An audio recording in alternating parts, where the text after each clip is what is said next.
So I'd like you all to engage on a little experiment with me. Imagine embarking on a journey to a foreign country with the promise of collaborating with 40 of your peers for a month. You've just survived a rigorous application process, stepping into a completely unknown container with minimal information. To those brave souls in the audience who took that leap of faith, please raise your hand. I was hoping there'd be more of you. But thanks for being here. And these are our Funding the Commons Berlin residents. We've assembled a diverse group of 40 individuals from around the globe, uniting them in a unique, intentionally designed living experiment for a month. My name is Sarah, and I'm stewarding and facilitating this experiment. For the past decade, I've delved deep into the intersection of tech, Web3, festival production, transformational gatherings, and the regenerative communities movement. And I'm humbled and excited to be here. Now you might wonder, why have we embarked on this experiment? Today there's an urgent challenge we confront. Public goods, essential to humanity, faces a funding dilemma, and the builders who are propelling the movement forward are burnt out sometimes and often building in isolation. So as we sail along the brink of planetary collapse and we continue to see exponential increase of coordination failures because of misaligned incentives, we need things to change. We need to accelerate the movement, the funding, the human connections, and grow the capacities of the builders and the projects.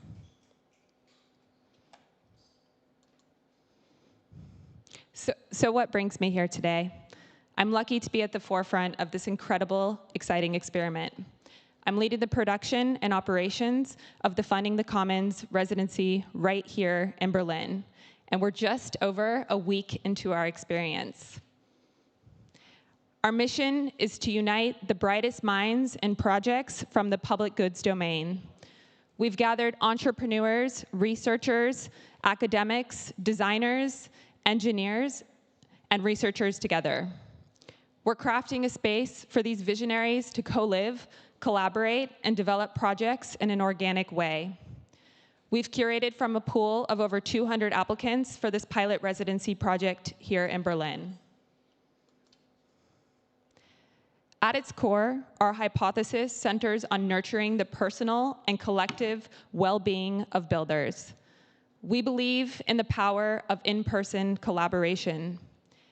Within the intimate confines of a group of 40, we become a temporary village. Why this moment in time? The inspiration is everywhere, from groundbreaking initiatives like Zuzulu to open source infrastructure to the regenerative communities movement. There's so much to be experimented with at this time. And times are calling for radical experimentation, for more cohesion, and for more connection. At the heart of this experiment lies personal regeneration. We aim for healthier, happier humans in an engaged community and the evolution of development of ideas free from conventional boundaries. Our ultimate goal is to amplify the capacities of both the projects and the individuals alike. Our distinction lies in our curation, intention, and execution. By introducing rituals and fostering a collaborative atmosphere, we seek to instill values of prioritizing physical and mental well-being, self-sufficiency, and autonomy. We're surrounded by lush greenery, and our spaces become a cradle for innovation in building. Recognizing the symbiosis between healthy food and a thriving mind, we ensure individuals are nourished with healthy food and a supportive atmosphere that makes them feel belonging. Here, relationships are blossoming, and the humans are regenerating. Location is paramount, and we are super humbled and appreciative to be in relations with an incredible space here in Berlin for the month. We've chosen a cultural nexus here in Berlin, a hub of nonprofits, businesses, and a home and living container for artists, families, and innovators. It's a community of sorts, a place resonating with our values and prioritizing public goods. In fact, the community hosts a neighborhood weekly dinner for over 200 people. So our approach marries co-creation with light programming, from weekly project update sessions to domain-specific workshops to intimate house meetings. Our structure emphasizes collaboration and co-living. And co-living is not always easy by just the nature of what it is, but we're leaning into the challenges and the joys of living together, working together, creating agreements and systems and processes that work for everybody. In this residency, we have 3 different houses for all of our 40 residences. Residents also organize sessions, whether it's meditation, breath work, gym sessions, or cooking nights. We're also privileged to have thought leaders and mentors coming in and out of the space, working one-on-one with projects over the month. The ability to not only tap into the existing community programming here at our physical location, but also the opportunity to integrate within the community and the culture allows for new inspiration and innovation to emerge. Think of it like a garden.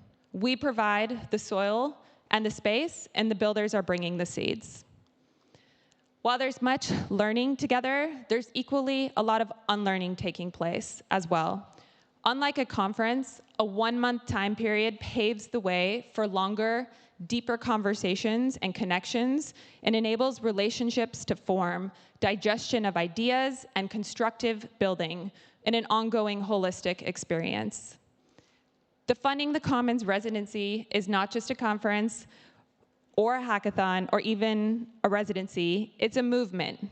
So if you'd like to come and engage with our residency experiment, we'd be thrilled to have you. Please reach out to David or I. Our contact information will be on one of the slides at the end. And I'm now going to pass it over to David, who will speak more about the Funding the Commons movement and introduce a few of our residents. Thank you.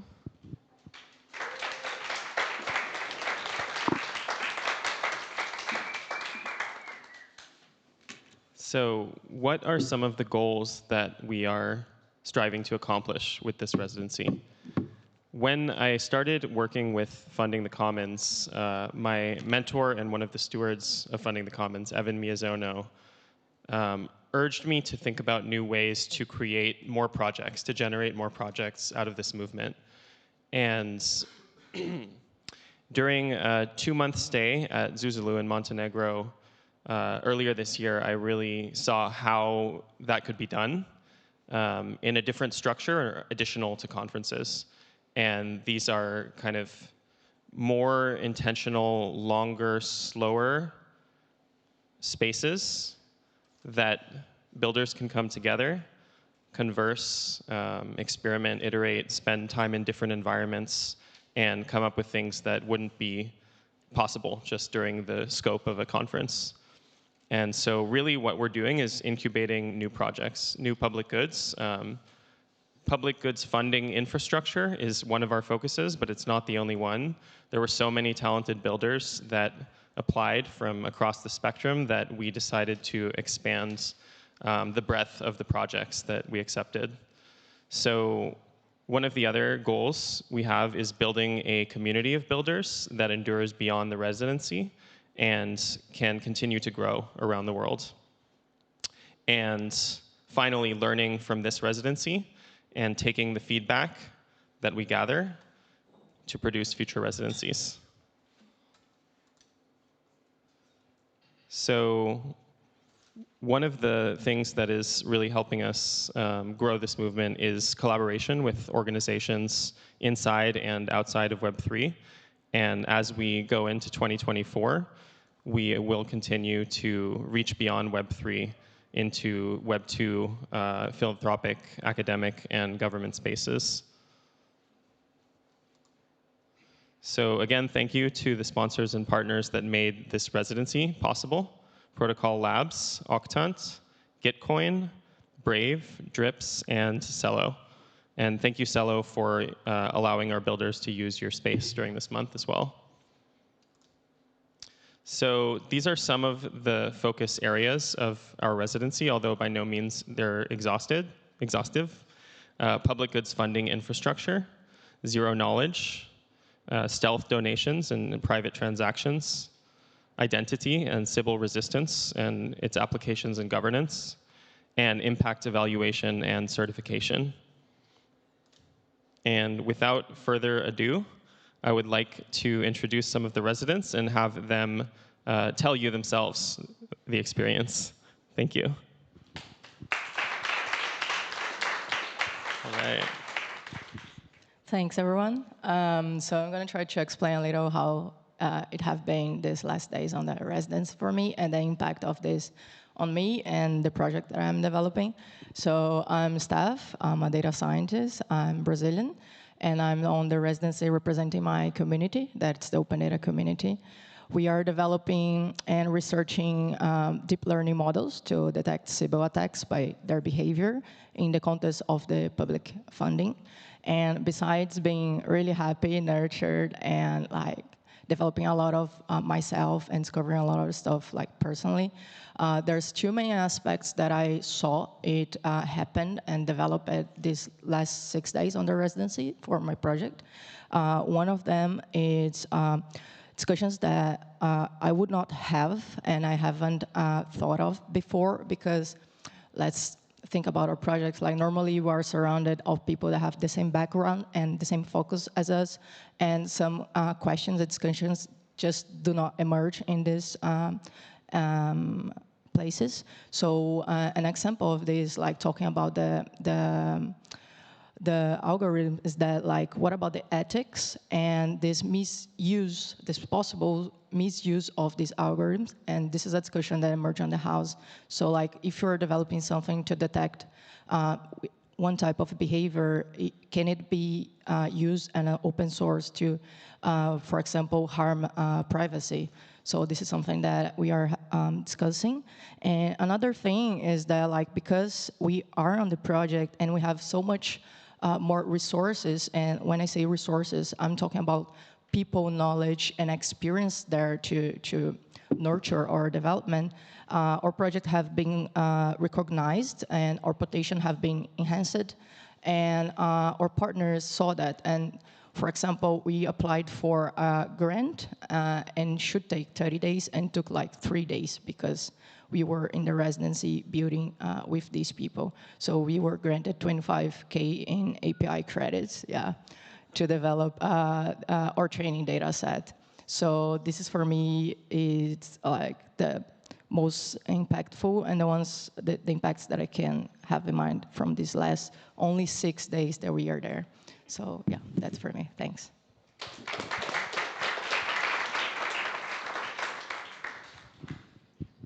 Hello, hello. I'm Janmijay. First of all, what a good morning, because starting day with digital democracy is really amazing. I'm Janmijay. I'm from New Delhi, India, and over there I run a teeny tiny research organization called CAD Labs, and we work on cryptography stuff, and we develop private applications. But what I'm doing here, so I'm part of the residency. I've been living there for 7 days, which has been fascinating. And I'm trying to build a way to use government IDs to do private voting on chain. See, with government IDs, you can get Sybil resistance, and since it's private, you get anonymity, so you can be anonymous while using your government IDs and vote on chain. So speaking of the residency, as I said, I've been there for like 7 days, and the experience has been amazing. For example, on the second day itself, I came across 3 people that were part of the residency that were really excited for what I'm building and were willing to build on top of it. So if by the end of the residency, if I'm able to develop this thing, they'll be using it for sure. And other than that, the special thing about the residency is, special thing about the co-living, the entire experience of co-living is that it enables spontaneous conversations. So for example, if I'm back in Delhi, sitting in my research lab or at my home, thinking about something, whether this particular thing would be useful or not, whether this way of approaching this problem would be useful or not, or whether some complicated solution to something that I'm thinking that might be useful, whether that would play out the way I want it to play out or not, I would usually send an email to my colleague or usually send a text over Telegram or Discord. But when you live in a co-live space, you're walking through the space with those thoughts in your mind. And co-living, by definition, packs in a huge amount of people, like let's say they mentioned like 30, 40 people that are really smart and really fantastic and think the same way that you're thinking and sort of are concerned about the same problems that you're concerned about. The co-living packs them into one location. So when I'm walking through the space, I bump into people, and then the moment I bump, I tell them my thoughts, and they tell their perspective on my thoughts, and then it sort of goes on in an iterative way, which is much faster than I would have experienced when I was in Delhi. And it helps a lot in building products, and helps a lot in building useful products, because a lot of time you just, start building and then you don't get anywhere. So it has been an amazing experience. Thanks a lot. Thanks a lot for forwarding it.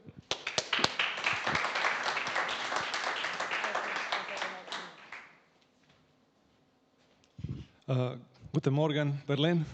Did I say that right? I'm Tomo, and yeah, I don't know what I can say to shill the residency more than these guys did. So I'll just maybe say a few more words about my project. So in 2017 and 18, I co-founded this conference, Block Split. You'll see it here. So this is the biggest regional Web3 event for Web3 technology and use cases in Balkans. It happens in Split, Croatia. And over the years, so we did it almost every year. Well, not during the pandemic, of course, but what we've seen is how the community of Web3 companies and just people who are using the technology, building with it, grew over time. So now we have like 600 or 700 people showing up every year from all around Balkans. So not just Croatia, not just Serbia, but also all around and even more further apart from away, like from Europe and the rest of the world. And what this conference let us do is test new technologies, even maybe pilot some things. And there was an idea a few months ago that we could leverage what we have. We have very good relationships with lots of partners, including local ones like City of Split. And the idea that we had is, what if we try to use Web3 technology in partnership with them to improve something? And well, what can we improve here? Obviously, the city is investing a lot of money into funding public goods. And this is something that it's not unique problem to them. It's a problem that every community faces. And these municipal public goods are something that's really close to everybody. All of us live somewhere. All of us use some roads or use some other public infrastructure. And the way this public infrastructure is funded, but not only funded, but even prioritized, is always, well, sometimes it can cause controversies. We are often not really satisfied with how things are developed or how fast things are solved. So we were thinking maybe we can use what's already been built and done in Web3, and luckily we have a lot of there. There is a really lot of tools that we can already use, and these are all open source tools, so we don't need to go through all of the procedures and all of the dangers that a city has when they're, or any public institution has when they are trying to build something new. So the idea was, let's talk with Gitcoin or somebody else who might be interesting to actually test their technology in the city of Split. And if it turns out successful, this is going to be a pilot that we can reuse later on in a number of cities and start funding municipal goods throughout the world. And potentially, if we are able to onboard people through it. So if we are able to onboard citizens of Split to Web3 tools through this, we believe that this could actually be a very good onboarding solution or way to onboard new users to Web3. And this would all stay just on an idea if there weren't for funding the commons. Luckily, I just ran into David in Paris at the conference. We talked a little bit, and then he told me about this great incubator that they are having. And for me, when I think about incubator, I think about Y Combinator and institutions like this, which are very successful, but in a completely different area. They're mostly focused on building startups. Well, this Residency is like Zuzalo meets Y Combinator. It really is. So you don't need to have incubator for startups like next unicorns or something like this. You can have incubators for people and teams that want to build tools that will move humanity forward, and they're going to be just as motivated to do so. And I think this is great. I think this Residency in Berlin is actually really doing the right thing for that. Yeah. It was all in one breath. All right, so thank you, everybody. Thank you, residents, for taking the leap and coming to Berlin and being with us. And thanks for getting on stage on a moment's notice. All right.